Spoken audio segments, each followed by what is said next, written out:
Alors, avant d'attaquer l'exercice 9, un petit résumé de ce qu'on a vu sur ce chapitre. Alors, premièrement, ce qu'on appelle le théorème de Pythagore, à quoi il nous sert? Eh bien, il nous sert à calculer la longueur manquante dans un triangle rectangle. Donc, les exercices sont de ce type-là.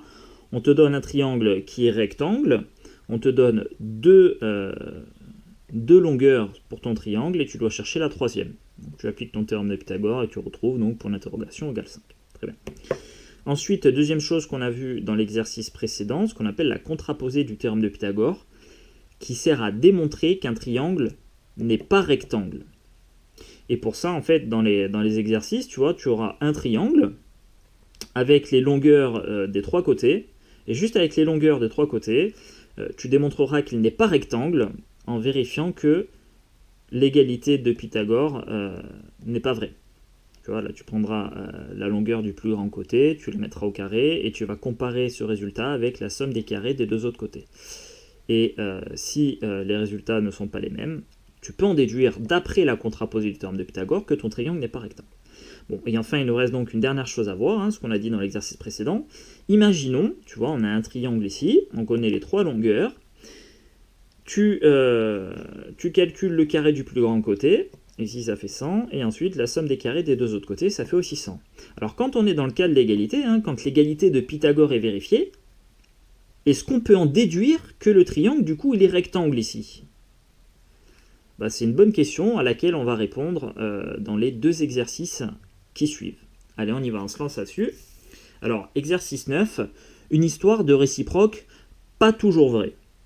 Alors, soit P1, la proposition, mon nombre n est strictement plus grand que 5, et Q1, une autre proposition qui nous dit que le nombre n plus 10 est strictement supérieur à 15. Voilà, ce qu'on appelle des propositions. Voilà, deux propositions, P1 et Q1.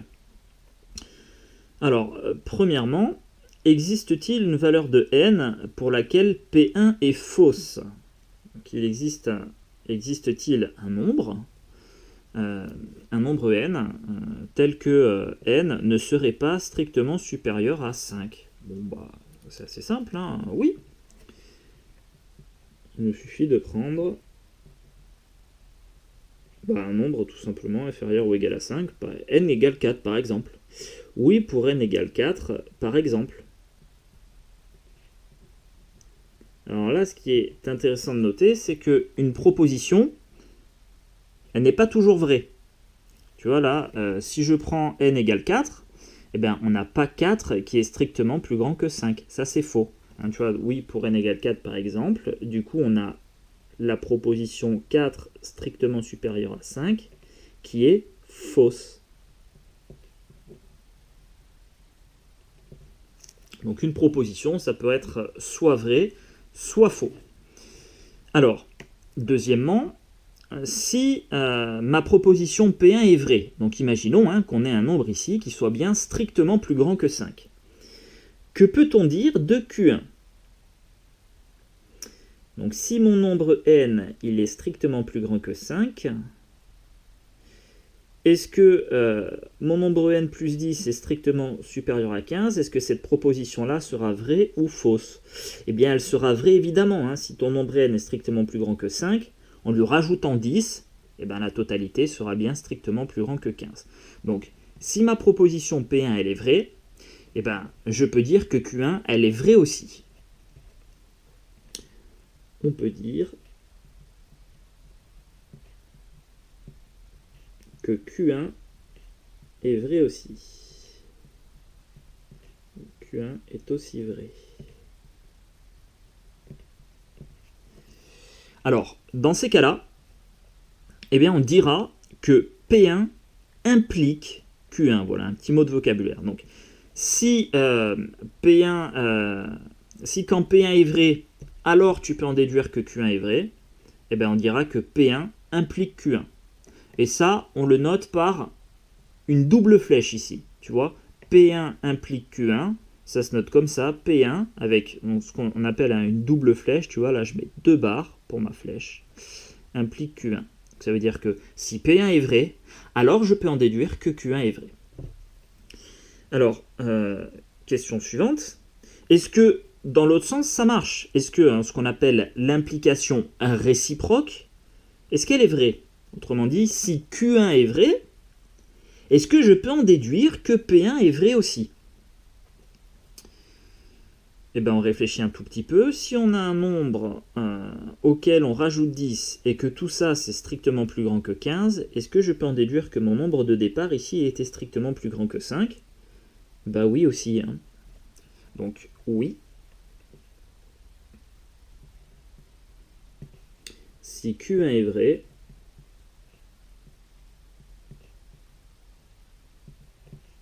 P1 l'est aussi. Donc là, on a l'implication P1 implique Q1 qui est vraie, et on a l'implication réciproque, donc dans l'autre sens, Q1 qui implique P1 qui est vrai aussi. Eh bien, quand on a une implication qui est vraie et la réciproque aussi, c'est ce que je mets là, eh bien on dit qu'il y a équivalence, un autre mot de vocabulaire, équivalence entre les deux propositions, et une équivalence entre deux propositions, on la notera avec une double flèche dans les deux sens.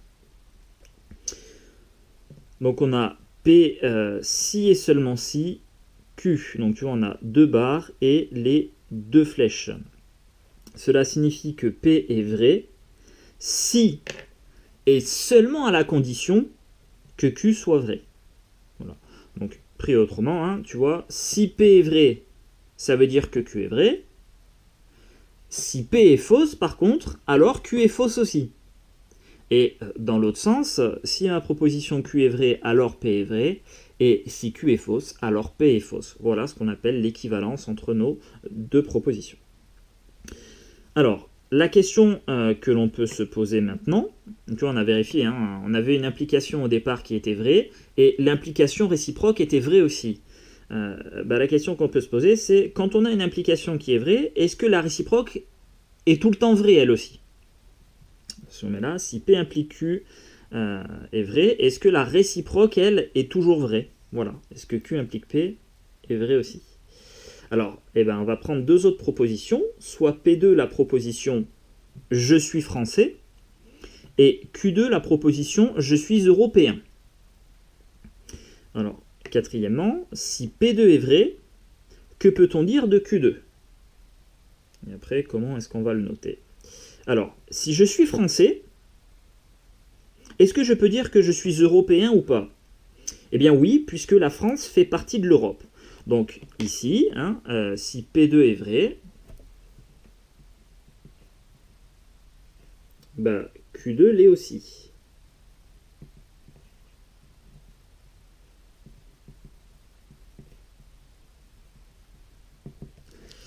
Et du coup, on va noter P2 implique Q2 est vrai.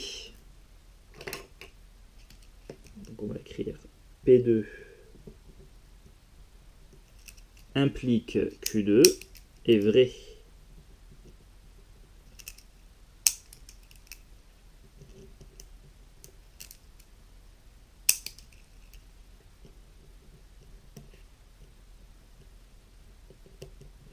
Voilà.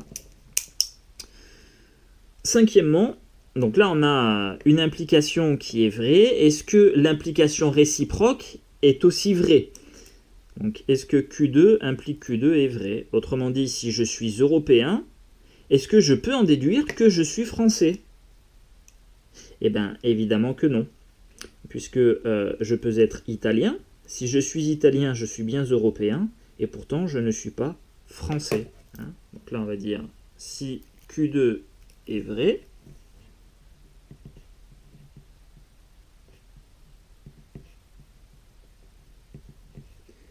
P2 ne l'est pas forcément.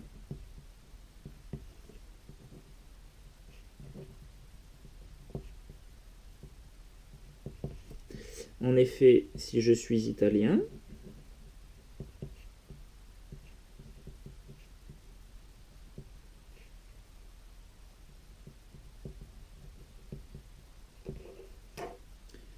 je suis européen,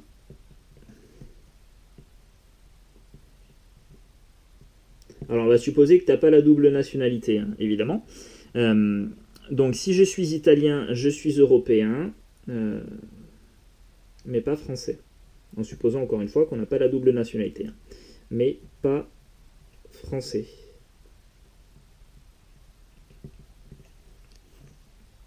Donc dans ce cas-là, on a l'implication P2 implique Q2 qui est vraie.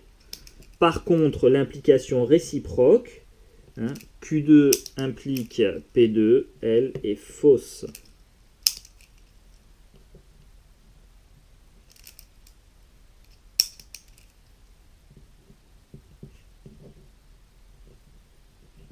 Donc tu vois, c'est pas parce qu'une implication est vraie que la réciproque l'est aussi.